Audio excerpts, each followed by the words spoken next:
Hello everyone, welcome to Book Club Preview. Today we're looking at Charlie Thorne and the Last Equation, Chapter 4 and Chapter 5. So Chapter 4 starts out with, Agent Dante racing down the snow and seeing Agent Moon crashed in the trees. Now, he has to make a choice. Does he just go by Agent Moon and just follow after Charlie, or does he slow down? He decides to slow down because he doesn't want Agent Moon to get hurt if she is really hurt. So he stops, slows down. He doesn't stop, slows down. Agent Moon says, I'm good, go. Takes him a while to get some speed again, but whew, it's a good thing he didn't have speed because he would have fallen off a 30-foot cliff. Whoo! Wow, and probably gotten really hurt. He sees and he looks for, oh, is Charlie dead? Oh no!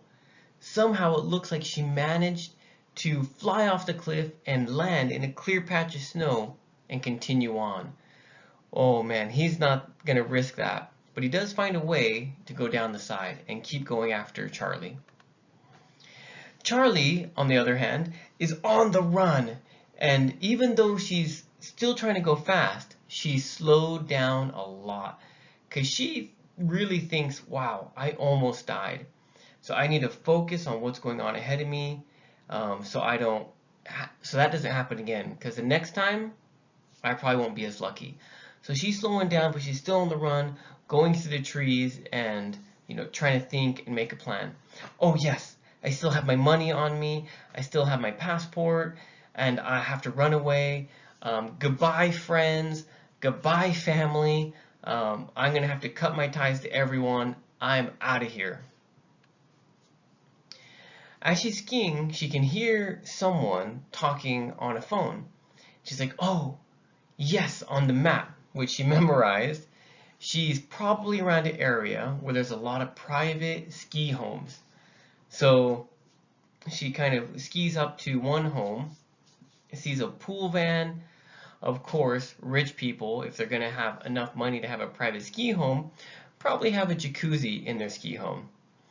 And so she goes up and finds this pool cleaning truck. She looks inside, no keys.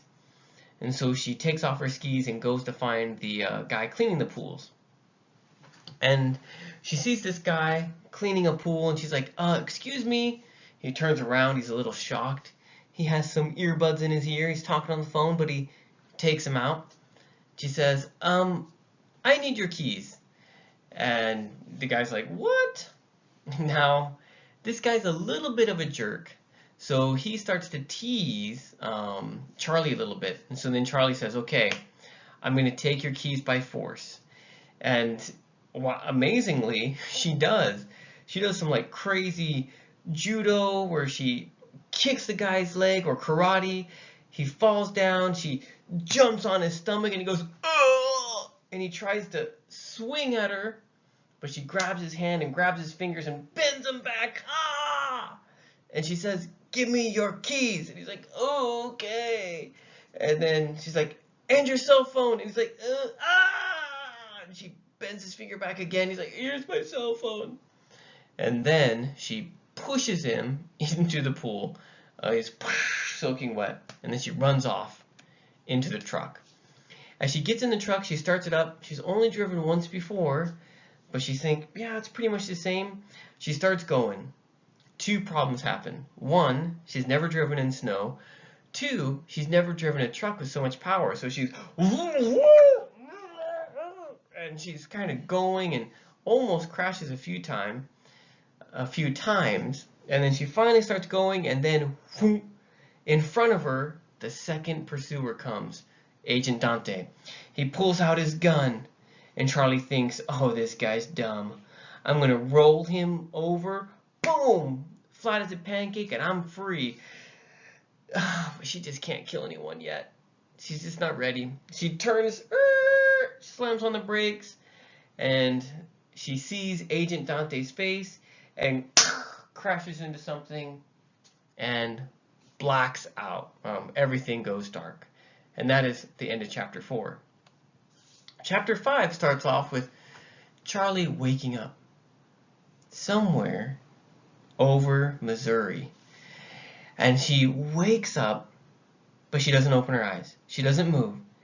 She just thinks, okay, where am I? What's going on? Who's captured me?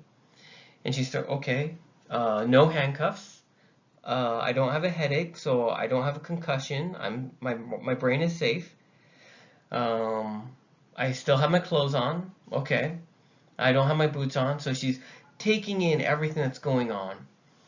And she realizes too late that she has a beep, beep, beep, a monitor on her wrist. And she realizes, oh, they know I'm awake. A sleeping person's heart rate, boop, boop, boop, is much slower than someone who's awake. Boop, boop, boop, boop, boop. And right as she realizes this, Agent Dante says, hey Charlie, you can stop pretending to be awake. Now suddenly, Charlie starts to put on this act. And she's like, oh, I'm not pretending. I'm recovering. What happened? She gets up and she's like, oh, wow, you almost killed me. And she even looks at Dante and says, I should have killed you. And Dante says, oh, I would have shot the tire out of the car before you could have killed me. She's like, yeah, I know you couldn't. And they kind of argue and tease each other a little bit.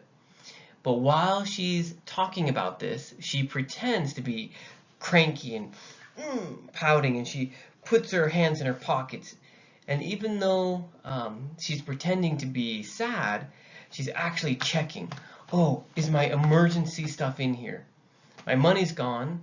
My passport's gone. Oh, but I have some metal thing somewhere hidden inside her pocket. I'm guessing a pocket knife, we don't know. That's still there, so that could be a useful tool. And so she's trying to plan out what she can do. She ends up getting a sandwich and a drink. There seems to be this relationship with Charlie and Dante where they had met each other before. Dante knew Charlie's favorite sandwich, knew what drink she likes, and that makes Charlie feel a little bit happy. But then Dante starts talking about Barracuda. We don't know what this is, but we can guess maybe Charlie had some kind of program that took some money from banks or somewhere, and it was about $40 million.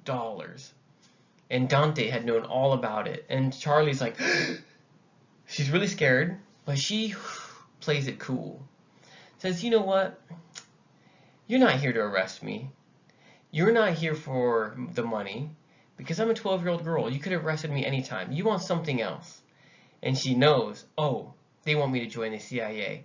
And no, I'm not going to join the CIA because I don't want to. And you can't force me to do it. You can't blackmail me. Blackmail is using someone's secret, bad secret, to make them do something for you. And Charlie says, you can't blackmail me with my money or Barracuda. But Charlie says, or Agent Dante says, I'm not here to blackmail you. I know that won't work. You are going to choose to help us. What? Charlie says, you're going to choose to help us because of billions of people's lives depend on it, even your own. Whew. Now, okay, 2 chapters. Let's jump into vocabulary really quickly. First one is sprawled. Sprawled is like spread out uncontrollably. Imagine slipping on some ice. Your body is everywhere. It's not like compact, it's kind of sprawled everywhere, spread out, uncontrolled. Throb is like this feeling of pain. Boom, boom, boom. Maybe you have a headache. Boom, boom, boom. Or you hurt your arm. Boom, boom, boom. It's kind of a throbbing feeling. Hypoglycemic.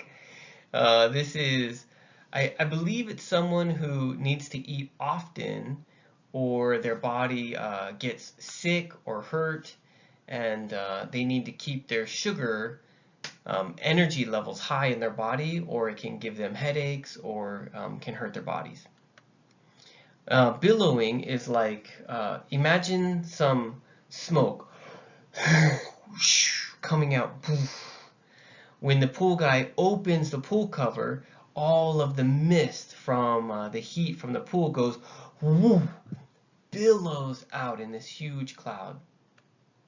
Sexist, this is like racist, but towards genders. So the pool guy seems sexist. What are you gonna do, little girl? Okay, he's saying something to Charlie in a bad way because she's a girl. And Charlie's like, oh, that's good. I'm glad you're a jerk because now I'm gonna take you out and feel happy about it. Glowered is like having a angry face looking down on someone or something. And the last one here is condescending. Condescending is like going down. So it's talking to someone in a down way. So an older person talking to someone like they're a kid or a baby. You know, if your mom says like, oh, are you hungry? Are you hungry? Do you want some food? You're like, whoa, mom, hey, come on, I'm growing up. I'm a young man. I'm a young woman. You don't have to talk to me like that, right? That way is condescending, talking down to you like a baby or a child. So there's some more vocabulary for the next chapter. First one is captors. Captor is someone who captures you. Median antebrachial vein, that's like this one right here. You can see that maybe blue spot where you can feel the boom, boom, boom, your pulse moving. Smugly is like knowing you won and showing it. Schmuck is like an idiot or a bad person. Obscured means you can't see clearly. Snazziest means the most cool, rich, luxurious. So snazzy is like a good word meaning cool or fancy. And the airplane is not the snazziest. The last slide here, discussion question. Would you have been able to steal the keys from the pool guy? Okay, imagine what Charlie, well, first she punched him and defeated him and took the keys. Maybe you would have taken them a different way, but could you have stolen this kind of innocent guy's keys and taken his truck? Of course, please make your own discussion question. That is all the time that we have for today, but thank you so much for joining me for this episode of Book Club Preview. I'll see you soon. Bye-bye.